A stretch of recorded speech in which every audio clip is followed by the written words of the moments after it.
Assalamualaikum warahmatullahi wabarakatuh. Selamat pagi, selamat siang, dan selamat sore, mahasiswa dan mahasiswiku. Apa kabar Anda semua hari ini? Semoga tetap dalam keadaan sehat, tetap semangat belajar di tengah pandemi COVID-19.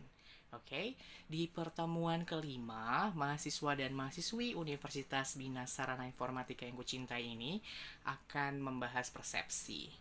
Langsung yuk kita masuk apa sih yang dimaksud dengan persepsi sendiri. Jika kamu sudah mengambil mata kuliah psikologi komunikasi, di sana akan tertera lebih detail. Sebenarnya, persepsi ini adalah rangkaian kegiatan psikologis yang dilakukan manusia juga di tahap kedua. Yang pertama adalah sensasi, yang kedua adalah persepsi, yang ketiga memori, dan yang keempat adalah berpikir. Yang dimaksud dengan sensasi sendiri adalah di mana stimulus diterima oleh panca indera kita. Sedangkan persepsi ini adalah proses memberi makna pada sensasi. Makanya di dalam komunikasi, kenapa penting persepsi? Karena tadi di pertemuan sebelumnya kita sudah bahas bahwa salah satu fungsi komunikasi sosial adalah terbentuknya konsep diri yang nantinya akan berujung kepada eksistensi dan aktualisasi diri. Nah, konsep diri itu terbentuk ketika kita saling mempersepsikan partner komunikasi yang terlibat gitu ya. Kita akan dipersepsi orang lain saat berbicara dengan orang lain dan orang lain pun akan mempersepsi diri kita saat berbicara dengannya. Jadi itu ya, pengertian persepsi secara psikologis adalah proses memberi makna pada sensasi, tapi dilihat dari sisi komunikasi, persepsi adalah proses internal yang memungkinkan kita memilih, mengorganisasikan, dan menafsirkan rangsangan dari lingkungan kita dan proses tersebut mempengaruhi perilaku kita. Gitu. Jadi intinya adalah bagaimana kita memberi makna pada organisme atau pada sensasi yang sudah kita lakukan di tahap awal. Gitu ya. Jadi persepsi adalah inti komunikasi, sedangkan penafsiran atau interpretasi adalah inti persepsi yang identik dengan penyandian balik atau decoding. Makanya di model-model komunikasi di pertemuan keempat yang lalu kita membahas adanya encoder dan decoder. Encoder adalah penyandi, sedangkan decoder adalah penerima sandi gitu ya. Encoding kegiatannya menyandi dan decoding adalah penyandian balik. Nah, persepsi ini meliputi penginderaan ya tadi ya, karena tahap pertama yang harus dilalui sebelum kita mempersepsikan sesuatu adalah sensasi dulu, yaitu penerimaan stimulus atau rangsangan dari panca indera kita. Panca indera kita itu terdiri atas apa aja sih? Ada indera penciuman yang bersumber dari hidung, ada indera penglihatan yang bersumber dari mata, ada indera pendengaran bersumber dari kucing, ada kuping ya. Kemudian ada indera pengecap yang bersumber dari lidah dan ada indera peraba yang bersumber dari kulit kita. Gitu. Nah, ada dua jenis persepsi dalam komunikasi yang perlu Anda pahami. Ada yang disebut dengan persepsi lingkungan fisik dan ada persepsi lingkungan sosial. Dan apa perbedaannya? Dan semuanya mempunyai kompleksitas masing-masing. Apalagi ketika kita mempersepsikan manusia, itu lebih sulit dan kompleks karena manusia bersifat dinamis.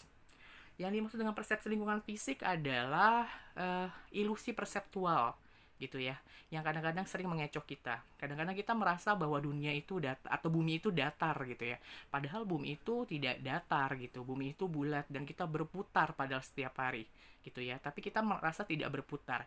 Itu persepsi lingkungan fisik yang kita keluarkan. Kenapa bisa seperti itu? Ya karena kita sebagai manusia mempunyai keterbatasan. Jadi persepsi lingkungan fisik kita sepertinya kita tidak kita hidup di bumi itu tidak mengelilingi matahari, tapi matahari yang nyamperin kita saat pagi dan terbenam saat sore hari. Padahal tidak seperti itu.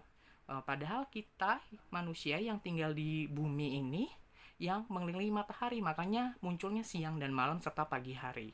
Tapi kelihatannya kalau kita lihat di awan, matahari ada di situ-situ aja ya gitu. Padahal kita yang berputar yang ada di dalam bumi ini untuk mengelilingi matahari. Begitu juga ketika kita melihat bulan, yang kadang kala itu dijadikan gaya bahasa sastra untuk memuji seorang perempuan gitu, untuk menunjukkan kecantikan gitu ya, wajahmu seperti bulan gitu ya, yang indah menawan, karena dilihatnya dari jauh gitu. Itu namanya disebut dengan persepsi lingkungan fisik. Padahal kalau kita memang benar-benar observe langsung, atau benar-benar lihat bulan dalam bentuk sedekat-dekatnya, bulan itu tidak cantik sama sekali, geradakan gitu ya, ibaratnya maksudnya tidak tidak mulus dan lain sebagainya. Nah, itu persepsi lingkungan fisik yang kadangkala disebutnya ilusi perseptual karena keterbatasan panca indera yang kita miliki. Jadi antara persepsi tidak sama dengan realitas gitu. Nah, dalam melakukan persepsi lingkungan fisik ini juga tak dipungkiri ada beberapa faktor yang mempengaruhi. Di antaranya adalah latar belakang pengalaman kita, budaya, suasana psikologis yang berbeda, yang akhirnya membuat persepsi kita terhadap lingkungan fisik atau objek pun juga berbeda-beda antara satu orang dengan orang yang lain. Gitu. Lalu yang disebut dengan persepsi sosial itu apa? Persepsi sosial adalah persepsi orang terhadap orang lain sebagai proses menangkap arti objek-objek sosial dan kejadian-kejadian yang kita alami dalam lingkungan kita. Menurut R.D. Laing sendiri, manusia selalu memikirkan orang lain dan apa yang orang lain pikirkan tentang dirinya. Dan apa yang orang lain pikirkan mengenai apa yang ia pikirkan mengenai orang lain itu, dan seterusnya. Makanya ada sugesti, motivasi itu ya.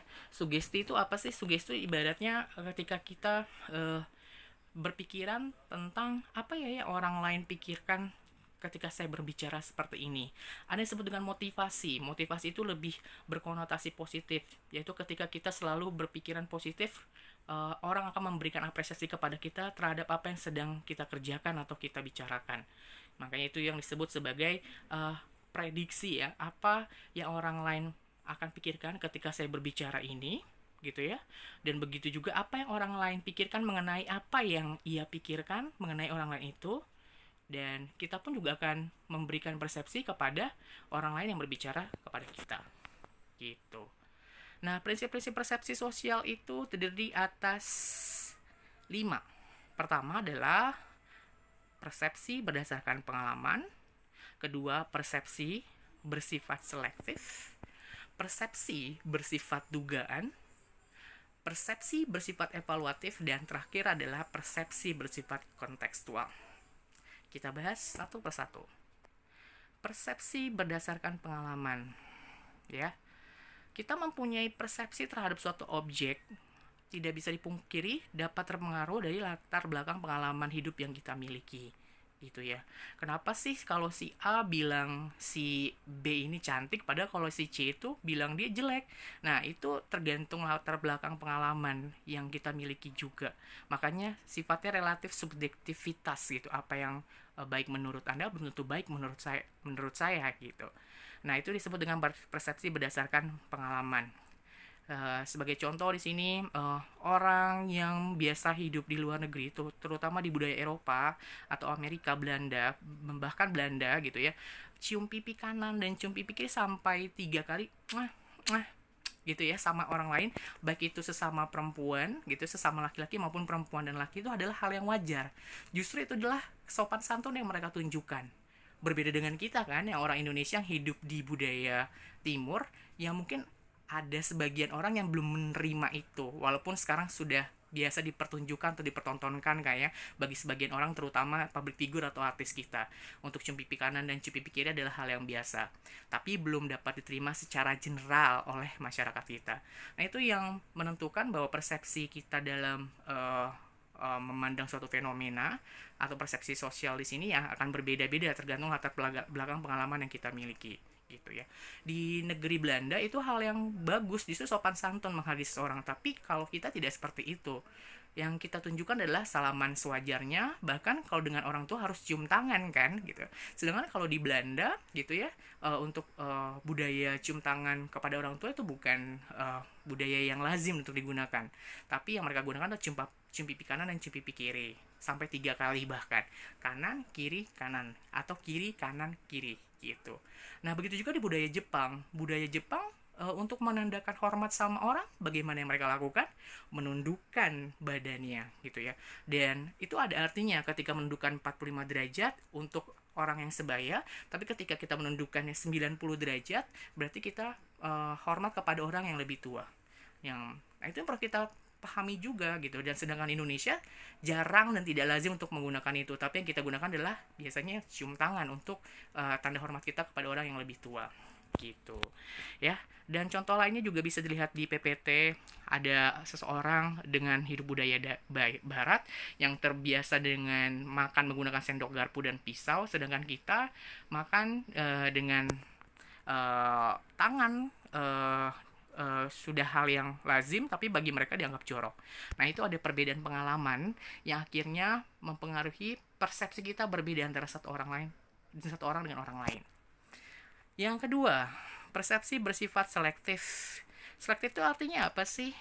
Persepsi itu bersifat pilih dan pilah ya, memilih dan memilah. Makanya kadangkala ada orang yang begitu antusias terhadap suatu stimulus tertentu, ada yang tidak. Karena kita punya selektivitas atau filter masing-masing. Mana yang mau dianggap penting, mana yang mau dianggap tidak penting gitu.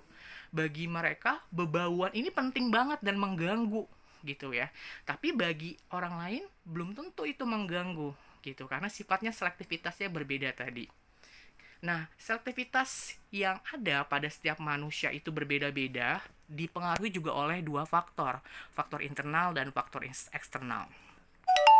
Faktor internal adalah faktor biologis. Kalau kita ngomongin faktor biologis, berarti kita ngomongin tentang perangkat jasmaniah yang ada di kita, gitu ya. Semakin lengkap perangkat jasmaniah yang kita miliki, adanya hidung, adanya mata, adanya rongga mulut, adanya kulit, adanya telinga, adanya lambung gitu ya. Kemudian adanya jantung, semakin baik dan semakin sehat, itu semakin menunjang kita dalam mempersepsi orang dalam keadaan yang sehat juga gitu. Kalau kita sedang sakit pun itu juga akan berpengaruh dalam mempersepsikan objek atau fenomena yang tidak tepat. Itu disebut dengan faktor biologis gitu ya. Ketersediaan perangkat jasmaniah yang ada di diri kita saat mempersepsikan sesuatu. Yang kedua adalah faktor fisiologis. Itu mohon dikoreksi ya, bukan biologis tapi fisiologis. Apa sih Pak bedanya antara faktor biologis dan faktor fisiologis? Faktor fisiologis itu adalah ketika perangkat jasmaniah kita dapat berfungsi sebagai mestinya sesuai dengan fungsinya gitu. Kadangkala kita lengkap gitu ya, tapi lengkap jasmaniah kita, tidak ada yang alhamdulillah tidak ada yang cacat gitu. Tapi ada beberapa bagian yang tidak berfungsi secara semestinya. Contohnya pendengaran kita berkurang gitu ya, atau mata kita rabun. Nah itu juga akan mempengaruhi kadar ketepatan kita dalam mempersepsikan sesuatu atau objek. Nah itu disebut dengan faktor fisiologis. Jadi kalau biologis tadi ngomongin ketersediaan secara fisik, apa saja yang dibutuhkan sebagai manusia untuk berinteraksi dan berkomunikasi dengan orang lain. Sedangkan kalau faktor fisiologis, bagaimana fisik yang sudah kita miliki ini bekerja sesuai dengan fungsinya dalam berinteraksi dan berkomunikasi dengan orang lain. Itu bedanya ya, biologis dan fisiologis. Nah, kalau faktor sosial budaya apa? Berarti faktor sosial budaya kita berbicara tentang dari mana kita berasal, di lingkungan keluarga apa kita dibesarkan, apa latar belakang budaya orang tua kita gitu ya, apa agama dan afiliasi kita, apa ideologi kita gitu. Itu disebut dengan faktor sosial budaya. Karena pasti juga akan mempengaruhi seseorang dalam mempersepsikan sesuatu gitu. Nah, yang keempat adalah faktor psikologis. Kalau tadi ada fisiologis, kalau ini psikologis. Nah, kalau psikologis di sini adalah ketika peralatan jasmaniah yang kita miliki bekerja secara sinergi dengan peralatan rohaniah kita, gitu. Karena psikologis itu berhubungan dengan mental, perilaku seseorang. Makanya ada orang yang bermental sehat, ada yang bermental tidak sehat, yaitu tadi dipelajari di dalam dunia psikologi. Jadi semakin jasmani fisik kita lengkap, kemudian rohaniah kita juga lengkap dan bekerja secara simultan keduanya, psikologis kita pun yang akan tampak ke orang lain juga akan bagus. Tapi bisa kamu bayangkan ketika udah jasmani jasmania kita nggak lengkap, maaf misalnya cacat gitu ya, atau tidak dapat melihat, buta, ditambah dengan keadaan rohaniah pun, peralatan rohaniah itu yang dimiliki manusia yang terdiri atas 4, hati nurani, akal, budi, dan nalurinya juga tidak baik, ya otomatis apa yang dipancarkan dan akan dipersepsi sama orang pun juga tidak baik gitu ya. Nah, itu disebut dengan faktor psikologis. Bagaimana antara perangkat jasmania dan perangkat rohania manusia itu berjalan seimbang, simultan, dan sinergi. Semakin baik dan sehat keduanya, semakin akuratlah kita dalam mempersepsikan sesuatu. Begitu kebalikannya juga, semakin kita sakit jasmani dan rohania kita, semakin tidak akuratlah kita dalam mempersepsikan sesuatu. Itu ya, itu faktor internal. Nah, kalau faktor eksternalnya apa? Berarti faktor yang berasal dari luar diri manusia itu sendiri. Karena kalau kita ngomongin persepsi, pasti harus ada stimulusnya dulu. Makanya tadi yang disebut sebagai sensasi. Bagaimana panca indera kita menerima stimulus atau rangsangan dari luar. Makanya kita ngomongin faktor eksternal. Makanya ada gerakan. Gerakan begini bisa diartikan apa sih? Bisa diartikan artinya dadah sampai jumpa, atau sebenarnya menandakan hey gue ada di sini gitu kan. Semua orang mempunyai persepsi yang berbeda tentang arti itu gitu ya. Gerakan begini artinya apa sih? Bisa aja orang menandakan ini suatu peaceful atau damai, atau ada juga yang menyatakan gue pesen 2 Indomie ya gitu. Nah, itu disebut dengan gerakan. Intensitas itu adalah seberapa seringnya atau seberapa kuatnya stimulus itu muncul di hadapan kita. Itu disebut dengan intensitas gitu ya. Sebagai contoh, stimulus yang kamu terima ini adalah bebauan. Seberapa sangitnya sih bau ini akhirnya kamu bisa mempersepsikan sesuatu gitu. Baunya kayak bau-bau kotoran kucing ya. Jadi nggak nafsu makan deh deket sini gitu. Atau ini bau-bau kotoran sampah ya. Siapa sih nih yang buang sampah sembarangan gitu. Atau nih bau bunga melati ya gitu.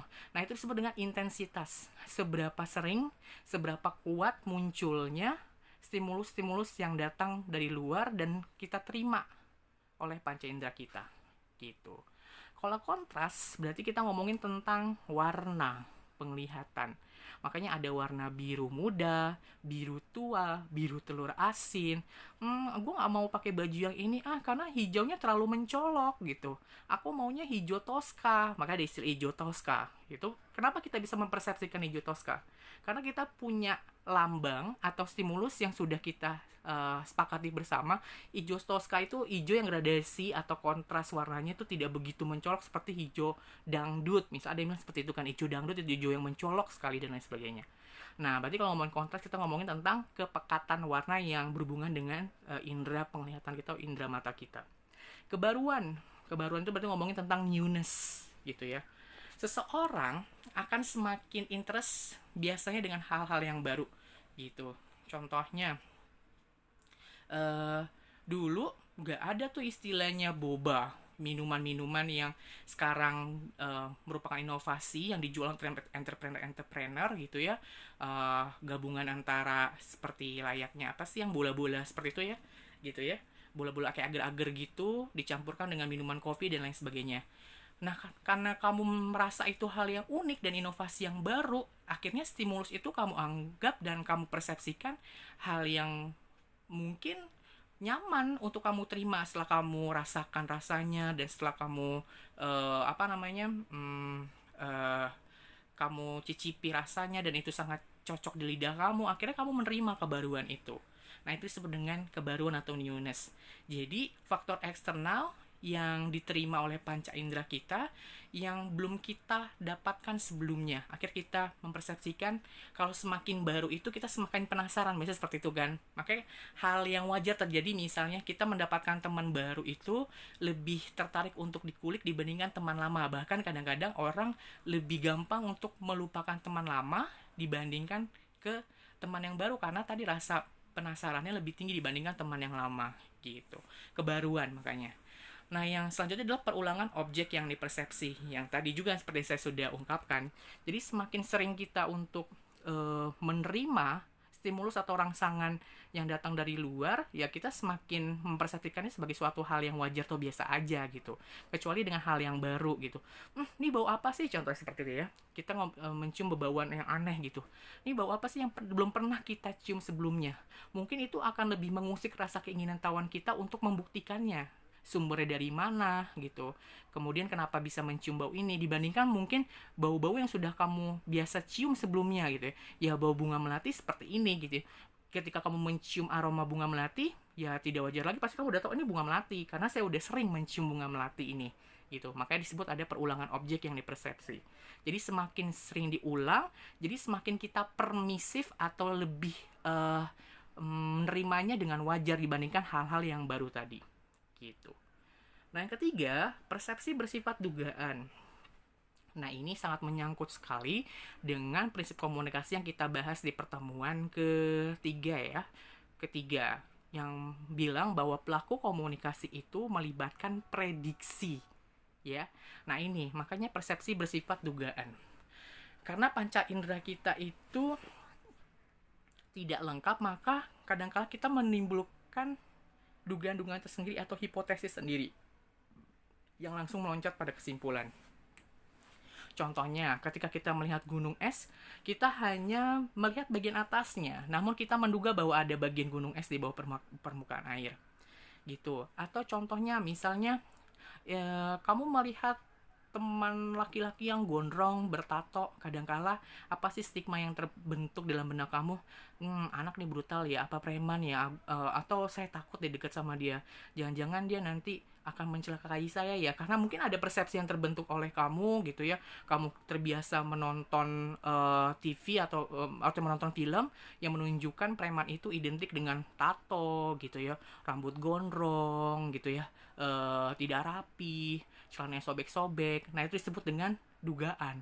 Jadi kadang-kadang kamu menduga dulu stimulus yang datang dari luar sebelum kamu tahu dan keep in touch dengan stimulus itu sendiri gitu ya. Nah, karena kita menduga semuanya gitu, makanya ada prediksi komunikasi. Nah, persepsi bersifat evaluatif gitu ya. Karena lagi-lagi panca indera kita sifatnya terbatas dan mungkin hanya sebagian orang yang dijuluki indigo, makanya dia dijuluki indigo karena mempunyai indera keenam gitu kan. Nah, tapi kan tidak semua orang terberkati dengan indera keenam. Nah, karena manusia mempunyai keterbatasan dalam panca indera, makanya setiap persepsi yang terbentuk kita di episode kehidupan kita itu selalu bersifat evaluatif. Akan dievaluasi terus gitu.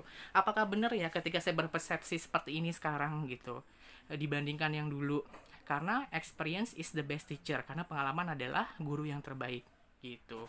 Contohnya, mungkin dulu kamu beranggapan yang preman itu pasti identik dengan banyak tato, kemudian rambut gondrong gitu ya, tidak terawat, muka sangar, brewokan dan lain sebagainya.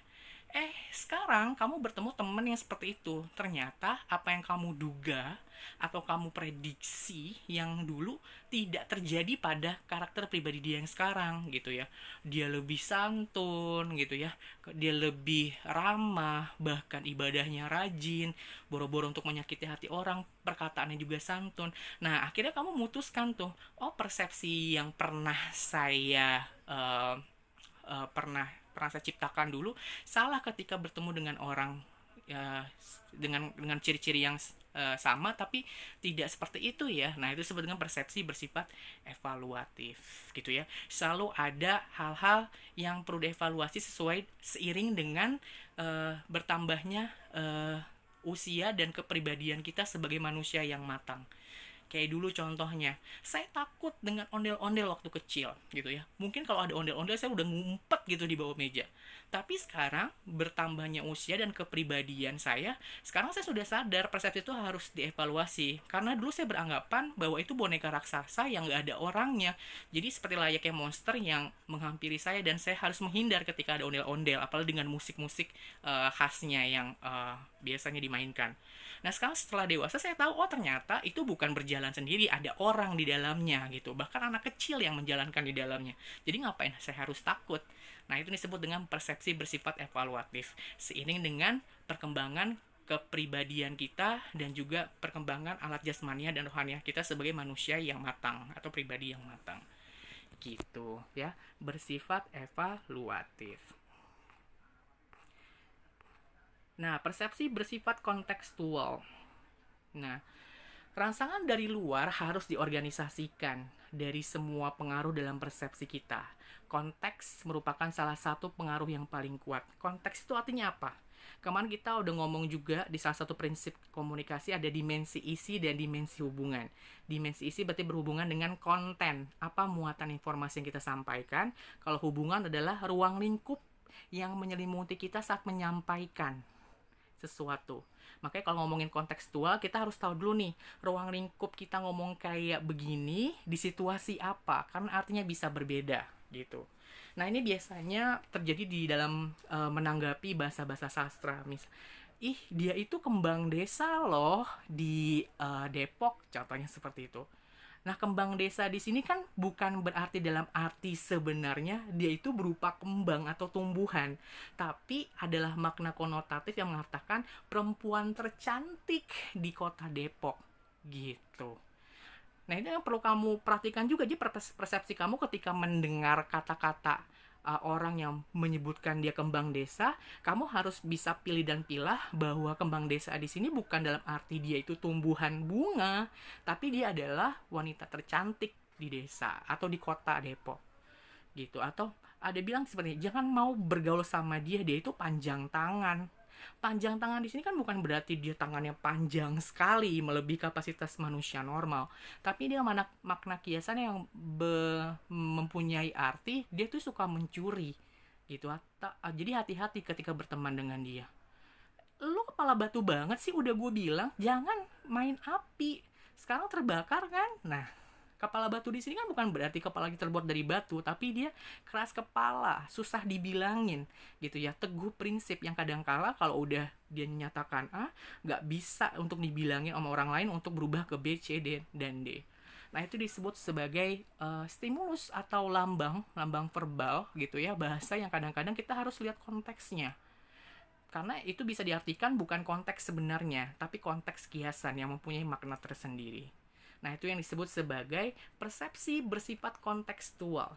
Jadi, kita harus melihat dulu stimulus atau rangsangan itu datang di konteks seperti apa. Seperti itu ya. Contohnya, ketika kamu juga malam hari mencium bunga kemenyan dan lain sebagainya. Kadangkala itu menjadi persepsi tersendiri bahwa ini ada yang menjalankan ritual tertentu yang berhubungan dengan goib gitu, atau pemanggilan jin dan lain sebagainya gitu. Karena itu tadi konteksnya kamu mencium itu misalnya di malam hari, terus di daerah yang sepi dan jarang-jarang kamu temukan, tiba-tiba ada dan lain sebagainya. Nah, itu tadi persepsi bersifat kontekstual, sangat tergantung sekali dengan ruang lingkup yang menyelimuti kita gitu. Oke, maka dari itu dalam mengorganisir suatu objek artinya menempatkannya dalam konteks tertentu. Kita dapat menggunakan prinsip-prinsip berikut. Struktur objek atau kejadian berdasarkan prinsip kemiripan atau kedekatan dan kelengkapan. Ya, kita cenderung mempersepsi suatu rangsangan atau kejadian yang terdiri dari objek dan latar belakangnya. Karena saat kita mempersepsikan sesuatu, pasti kita akan membandingkan dengan pengalaman yang kita punya gitu, sehingga kita bisa menarik kesimpulan gitu. Semakin mirip dengan pengalaman yang sudah kita peroleh sebelumnya, semakin gampang kita dalam menarik kesimpulan. Makanya tadi, kalau kita mendapatkan sesuatu stimulus yang baru, itu semakin lama kita dalam mempersepsikan keakuratannya, karena kita tidak ada pengalaman yang bisa mengkomparasikan bahwa yang stimulus yang kita dapatkan ini bisa ditarik kesimpulan dengan cepat gitu. Nah, di sini kita bisa lihat nih, ada pertanyaan, gambar apa sih yang kalian lihat di sini? Ada 2 gambar gitu ya, yang di kanan dan di kiri Anda. Ada yang di kanan kamu mungkin bilang ini orang sedang bermain trompet gitu. Ada juga yang bilang itu bukan bermain trompet, tapi itu adalah sketsa wajah orang dilihat dari sebelah kanan. Nah, kalau yang di sebelah kiri ada yang bilang itu bentuk guci. Ada juga yang bilang itu bukan bentuk guci, tapi ada 2 orang yang saling berhadapan. Nah, itu yang disebut sebagai persepsi. Persepsi orang bisa liar gitu ya, bisa berbeda-beda satu sama yang lain gitu ya. Semakin variatif gitu ya. Semakin kamu mantap pribadi kamu bisa memprediksi banyak sekali arti di balik gambar itu. Tapi semakin kamu tidak mantap dengan pribadi kamu, ya mungkin kamu akan kesulitan dalam mengartikan persepsi dari gambar itu, makna dari gambar itu, gitu. Nah selanjutnya, ini ada gambar apa sih? Mungkin ada yang bilang ini gambar ada kakek-kakek dan nenek-nenek yang saling berhadapan gitu ya, dengan kain khas yang berwarna merah. Yang nenek-nenek sebelah kiri dengan pakai anting, yang kakek-kakek sebelah kanan. Ada juga yang bilang tidak seperti itu. Ini adalah gambar dari ada orang sebelah kanan bermain gitar dan satu lagi sedang memegang topinya dengan topi-topi model-model khas Spanyol atau Meksiko ya, itu ya. Seperti itu. Wah ini pasti budaya Spanyol ya atau budaya Meksiko ya, mungkin ada yang berpersepsi seperti itu. Nah semua persepsi itu bisa dapat terjadi tergantung tadi latar belakang pengalaman, sosial budaya, fisiologis, biologis gitu ya, dan psikologis seseorang. Nah itu adalah contoh beberapa kasus gambar yang tersirat dari luar yang dapat dipersepsikan beragam oleh orang tergantung latar belakang pengalaman, budayanya, keadaan biologisnya, keadaan psikologisnya, dan keadaan fisiologisnya. Oke, untuk selanjutnya adalah ada tugas kelompok yang nanti akan saya jelaskan secara detail di WhatsApp group ya. Nanti tinggal lihat aja WhatsApp grupnya tugas kelompok apa yang perlu kamu kerjakan. Nah, kita beralih kepada soal latihan yang perlu kamu jawab di link yang sudah saya sajikan di WhatsApp group nanti. Pertanyaan nomor 1, proses internal yang memungkinkan kita memilih, mengorganisasikan, dan menafsirkan rangsangan dari lingkungan kita, dan proses tersebut mempengaruhi perilaku kita disebut dengan A. Interpretasi, B. Persepsi, C. Komunikasi, dan D. Prinsip komunikasi. Nomor 2, ada dua jenis persepsi, yaitu A. Persepsi lingkungan fisik dan persepsi lingkungan sosial, B. Persepsi lingkungan fisik dan persepsi lingkungan ekologi, C. Persepsi lingkungan psikologi dan persepsi lingkungan sosial, D. Persepsi lingkungan psikologi dan persepsi lingkungan ekologi. Nomor 3, prinsip-prinsip persepsi sosial adalah A. Persepsi berdasarkan pengalaman, B. Persepsi bersifat selektif, C. Persepsi bersifat dugaan, D. Semua benar. Nomor 4, ada dua faktor yang mempengaruhi atensi kita atau perhatian kita, yaitu A. Faktor internal dan faktor eksternal, B. Faktor lingkungan dan sosial, C. Faktor orang lain dan komunikasi, D. Faktor psikologi dan sosial. Nomor 5, faktor eksternal yang mempengaruhi atensi atau perhatian kecuali A. Gerakan, B. Intensitas, C. Lingkungan, D. Kontras. Demikian teman-teman materi di pertemuan minggu ini. Semoga dapat dipahami bersama. Tetap jaga kesehatan selalu, tetap semangat belajar dan berkarya. Terima kasih atas perhatiannya. Assalamualaikum warahmatullahi wabarakatuh.